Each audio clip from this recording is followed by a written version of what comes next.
ৰাইজে কথাটো বেছি জটিল কৰিব নালাগে নেকি? যুদ্ধ লগাৰ কাৰণে কিজানি সি আহিব নোৱাৰিলে। এতিয়া শুনিবলৈ পাইছোঁ যুদ্ধ বোলে কমিছে। সিটো আহি ওলাবহিও পাৰে। হ'লেওতো সি সেই খা খবৰ চিঠি পত্ৰ একোৱেই দিয়া নাই। নাই, চিঠি নাই, খবৰ নাই। ইয়াৰ পৰা ফোন কৰিলে তাক জনা মানুহো কোনো নাই। সেইটো আকৌ কেনে কথা? আমি দেখোন আমাৰ ল'ৰা খা খবৰ সদায় পাই আছো। আমাৰ আকৌ বহুতে ইয়াত আঙুঠি পিন্ধাই সেইফালে ধুনীয়া ছোৱালী পালা ঘৰ সংসাৰ কৰি পেলাই। সেইটোৱেইটো ডাঙৰ কথা হৈছে, সেইটোৱেই হৈছে। নাই নাই, মোৰ দৰে তেনেকুৱা নকৰে। সেইটো হ'লেহে বৰ দিগদাৰ হ'ব। ৰাইজ, আমাৰ বৰ সমস্যা হৈছে নহয়। এইখন ঘৰে বোৱাৰী কৰি আনিব বুলি এতিয়া আমাৰ ভণ্টিজনীক ঘৰতে আজীৱন কইনা সজাই ৰাখিম নেকি? তাতে তাই বিয়া ঠিক হৈ আছে বুলি জনাৰ পিছত বহুত ল'ৰা আহি ঘূৰি গৈছে। এনেকৈ ছোৱালীৰ সম্বন্ধ এবাৰ ভাগি যোৱাটো ভাল কথা নহয়। আপুনি বা কি কয়?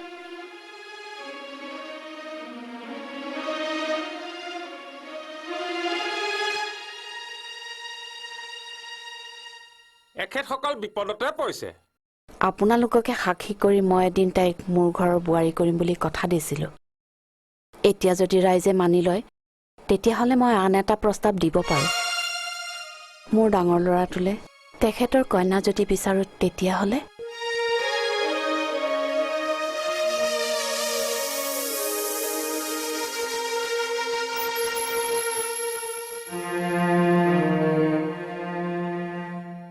অসম্ভৱ। জাত কুল নথকা ল'ৰালৈ মোৰ ছোৱালী মই দিব নোৱাৰো দেই। হেও, মাক বাপেকৰ কোনো ঠিকনা নাই। আমি গোটেই ৰাইজখনেইতো জানো ইয়াক কোনে আনিছিল।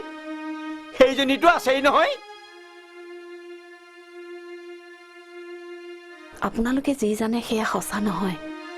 সি অনাথ নহয়, সি মোৰেই ল'ৰা। সি মোৰ যৌৱনৰ এক ভুলৰ পৰিণতি।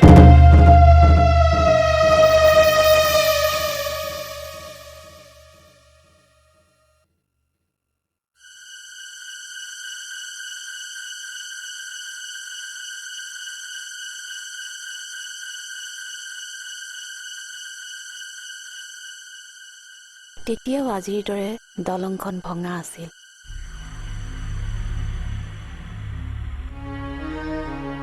এদিন হঠাৎ পানীত পৰাত তেখেতেই মোক পানীৰ পৰা বচালে। তাৰ পিছৰে পৰা আমি দুয়ো ক'ব নোৱাৰাকৈ নিবিড় হৈ গ'লোঁ। কিন্তু বিয়াৰ আগতেই মোৰ কোলালৈ আহিল দীপ। সমাজৰ ভয়ত আমি দুয়োৱে তাক গতাই দিলোঁ মোৰ ভনী তৰাৰ হাতত। বিয়াৰ পিছত আমি পুনৰ দীপক আঁকোৱালি ল'লোঁ সমাজৰ আগত অনাথ শিশু বুলি কৈ।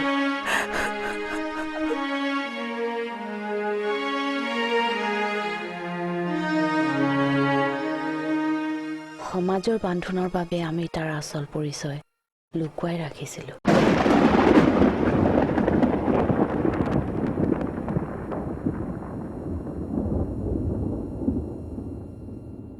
তই মোক ক্ষমা কৰি দিবি দীপ। আজি সমাজৰ আগতে এই কথাকেইটা ক'বলৈ পাই মই বৰ আনন্দ পাইছোঁ। তই মোক ভুল নুবুজিবি।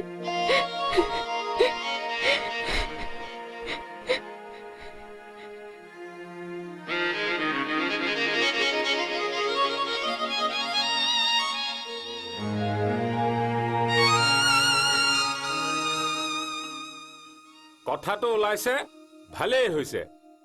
এই মাক পুতে কেনেকে আঁতৰি থকাটো আমি কোনেও কামনা নকৰোঁ। আপুনি পিছে কথাটো নিয়ম মতেই ক'ব লাগিব। এই থাপনাখন আনা।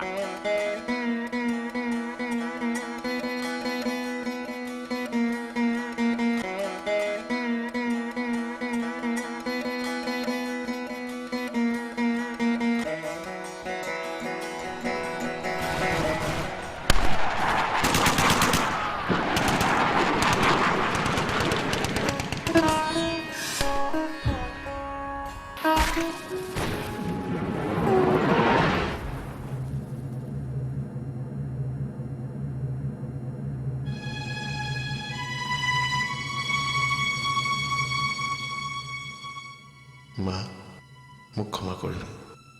মই মোৰ দাদাৰ মৰম বুজিয়ে নাপালোঁ। মই যিজনীক বৌ বুলি মাতিব লাগিছিল সেইগৰাকীকে বিয়া কৰাম বুলি কৈ বৰ ডাঙৰ ভুল কৰিছিলোঁ তহঁতি মোক ভুল নুবুজিবি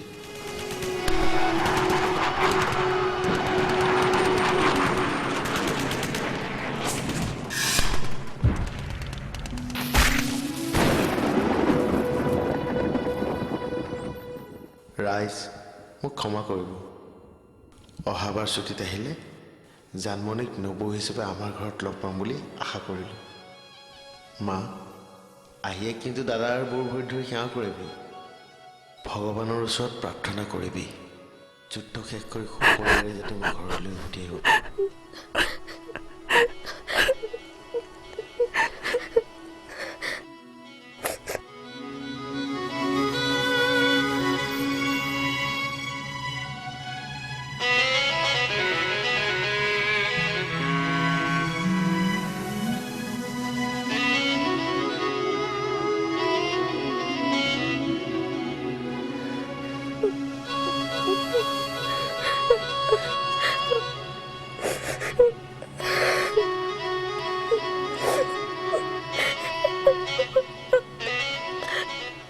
বেনু ফাৰ্ষ্ট এড বক্সৰ পৰা কটন অকমান আনচোন কটন আন না আহিছো